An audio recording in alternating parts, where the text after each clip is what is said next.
Welcome to the third and final part of an information session for people with expiring or expired farm work permits in Canada.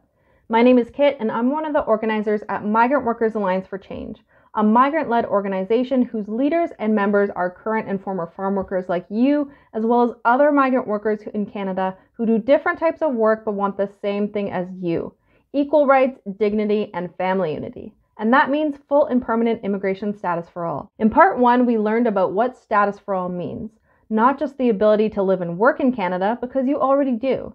Status for all is about having the power to decide for yourself and have control over your own life so that you can make choices that are best for you and your family instead of the bosses and politicians making those decisions for you. Status for all is all about living with dignity and equality, and migrant workers are uniting together across the country to take action to build power and win change.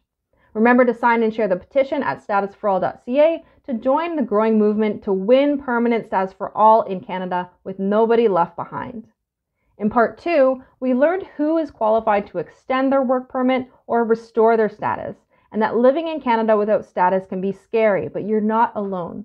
Even as you watch this video, current and former farm workers like you are uniting together and taking action with other migrant workers across the country to change unfair immigration rules in Canada. If you want to learn more about the migrant justice movement and how you can participate, send a WhatsApp message to us at 905-324-2840.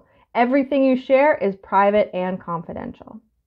This information session will cover how to apply for permanent residency through spousal sponsorship and humanitarian and compassionate applications.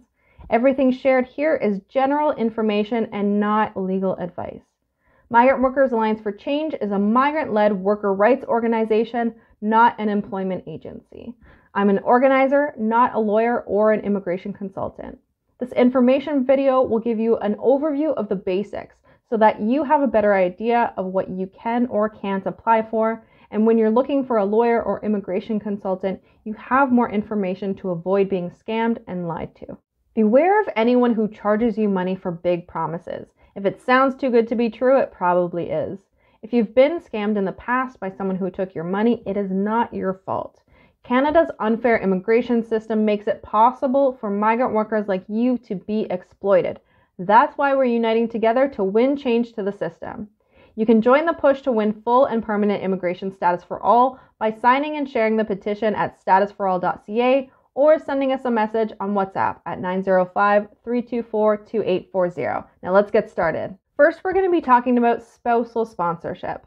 One way you can get permanent residency in Canada is if you are married or are able to marry or are living with a partner. This may be a way you can also bring your family to Canada. Processing takes about 1 year, and you can apply no matter what your current immigration status is, including those of you without papers. You can be sponsored in Canada by your spouse, which is your married partner, or your common law partner. This is someone you have lived together with for 1 year or more, or your conjugal partner. This is someone that you are in a serious relationship with but cannot live with due to things beyond your control, like they are in jail. So how do you apply for spousal sponsorship? Well, first you must prove that the relationship is genuine.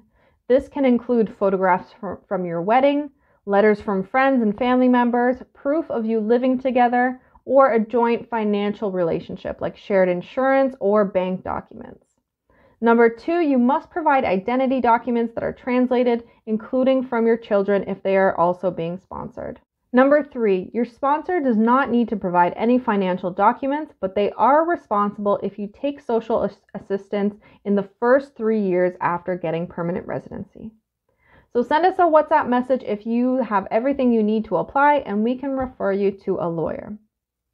Next, we're going to talk about how to qualify for a humanitarian and compassionate application. But first, let's talk about what we're fighting for. Right now in Canada, there are 1.7 million people without permanent resident status. Imagine what we can do when we are all united. Farm workers, care workers, international student workers, and undocumented workers. Imagine 1.7 million people demanding permanent residency and pressuring the Canadian government to do the right thing. There are many challenges that you face as a migrant farm worker that are also experienced by other people like you who don't have permanent status in Canada. So who are the 1.7 million people in Canada without permanent status? These include care workers who take care of children, the elderly, people who are sick or living with disabilities. They often live in employer-provided housing and do not have the same rights as Canadians. There's also migrant student workers who came to study but also to work during and after their studies. Like you, they do not have full rights in Canada. There's also undocumented workers like some of you, workers who had temporary permits, work permits, student or tourist visas, and were forced to leave a bad job or stay after their permit expired. They don't have access to any essential services and are always at risk of being deported. There's also refugees and asylum seekers. These are workers who had to leave their country because their lives were at risk. Like you, they make many sacrifices to come to Canada, wanting to make a better life for their families. Refugees can only get access to healthcare and social services when they first arrive in Canada. If their refugee claim is rejected, they lose all access to services, and many continue to work as if they're undocumented. They have almost no chance of ever getting permanent status in Canada. You may have heard that refugees get a lot of money and things like free housing, but that's simply not true. You have more in common with refugees than the people in power who want to divide you against each other. So you can see that migrants in all kinds of jobs and temporary immigration status are uniting together to build the strength we need to change the unfair laws that impact our daily lives. You know that as long as you're stuck with temporary or no status, the bosses and politicians have all the power and make it hard for you to make decisions that benefit you and your family. Permanent residency gives us power to assert our rights and have control